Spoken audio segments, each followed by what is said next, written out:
Okay, so next up is getting ready for links. So you really got to think, what is the purpose of your virtual classroom? Again, like I said in another video, you're probably going to want multiple different ones. Like I have one that is just for math resources. I have one that's just for my homeroom, so things that they do in the morning. One that I'll have just for math class, that you'll choose to either change out daily, weekly, however or how much you want to use it. So for this case, we're kind of going with the science theme. So maybe it's just a science resource room where I have some helpful links around. So I looked up a couple websites. So one of the things that I found, or that I, have used in the past, is National Geographic.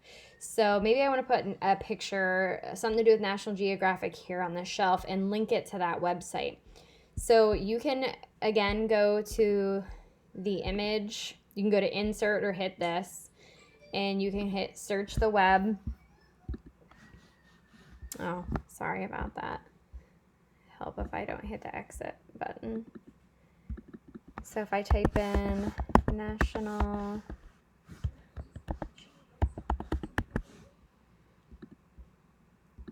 and you always want to include transparent.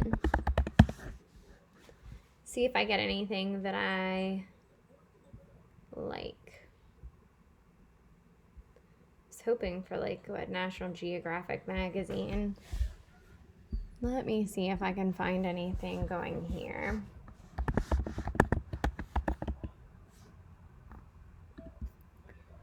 So if you notice, I didn't put transparent here. And if I wanted to change that, I could go ahead and click and just add that there. Also, you should be able to go to tools, go to color, and go to transparent as well, and that will act as a filter. So it looks like some of these are coming up. We'll see if any of them are actually truly transparent. That's always the tricky part. So this one looks like it is. Let's see what it would save as. It says a PNG file. Let's see if it actually is. Get rid of this and drag and drop it right in. Yep, it is. Perfect. So I'm going to take this. If you ever want to crop it, if you also look like how wide it is versus the actual image, you just hit the crop button or double click it to get these black bars, and you can make it smaller. Sometimes that is better, especially when we start to get into links, because if it's huge, then it's going to be overlapping another picture and causing an issue. So crop button again. And now I can make it much smaller to fit up here.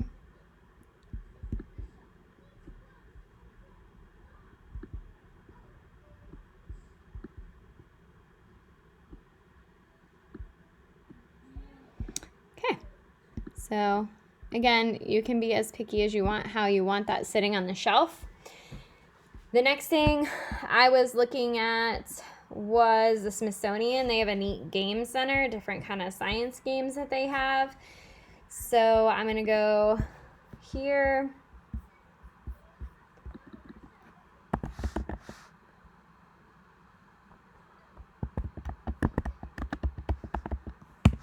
And that transparent filter is still on, so that's taken care of. Sometimes you might not want it transparent. Sometimes you might want it to actually look like a white block, so that way it doesn't get lost on the shelf and it could be hard to see. So if I just take that off and go to any color,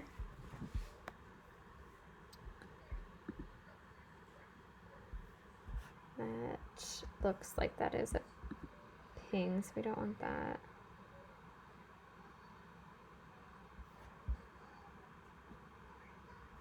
Okay, so far that one looks okay. Save image as. And then we'll go back up here. Drag this in. And I'm going to crop this just because we don't really need it that big.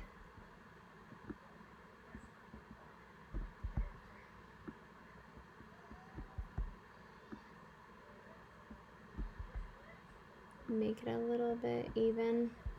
There we go. You can click on that. There we go. And drag it over here, make it smaller. You could choose to fill the whole block in. You could choose to kind of make it look like a little book, whatever you want to do there. So there's that. Okay, so earlier I talked there was another way to protect your background without saving it as an image. So if I was completely done, which I always think I'm done and then I want to change something else, but if I was completely done with adding the items, this is also what you could do to protect from our Click Happy students.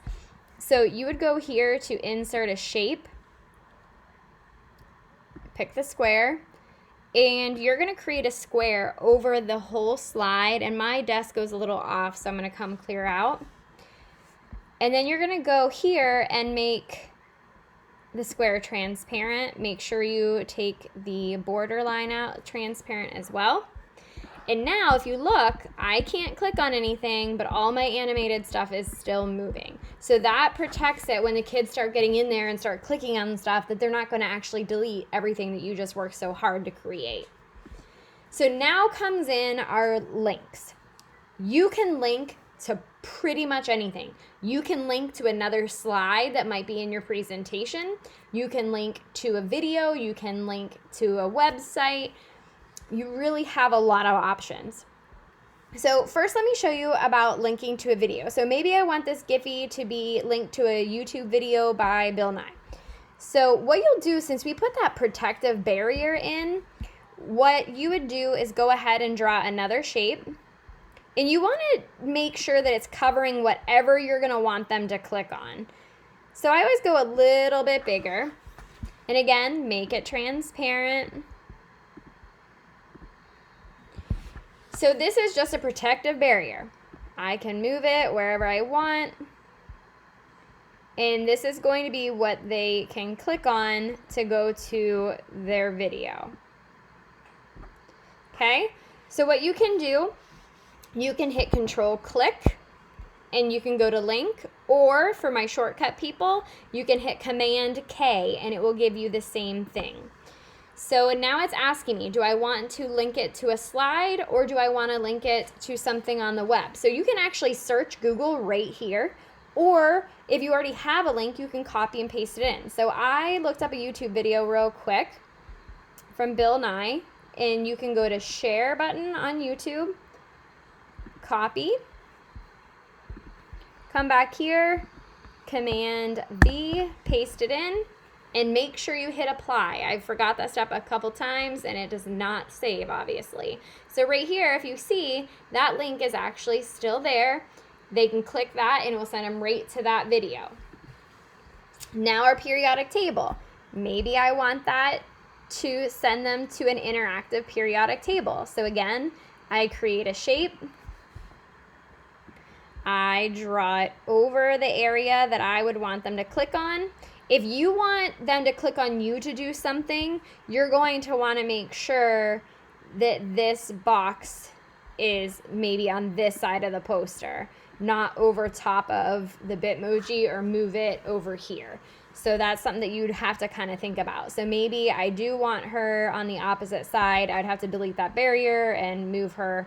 So things to kind of think about. The barrier is not hard to move. See, that's that clear barrier we made. So it's not a big deal. You can move that out of the way if you wanted to change something. But for now, we'll just make this area clickable. So again, make it transparent. Command K. And now I need my link. So I found a neat periodic table. They can click on the elements and they can actually learn about the elements. So I'm going to Command C to copy the web address, Command V to paste it, and apply. So that is the same thing that you're going to do for the National Geographic and the Smithsonian.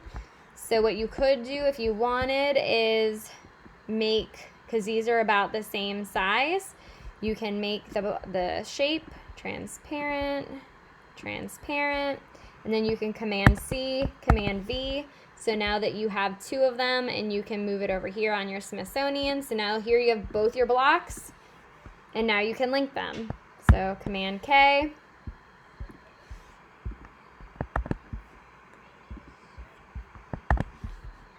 Apply.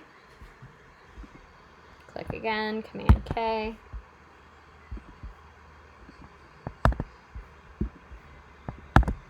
And apply.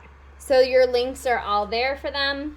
They will go into, and I'll show you later how to actually post this and share it with your students and show you what it will look like from their end and how it will open up for them.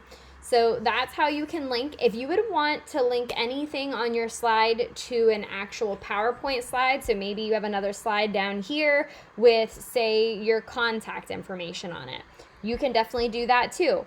So maybe, let's see here.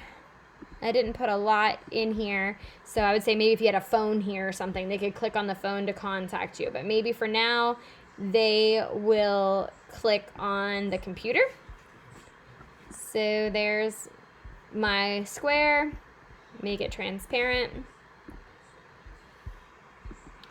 Command K. And you're going to hit slides in this presentation.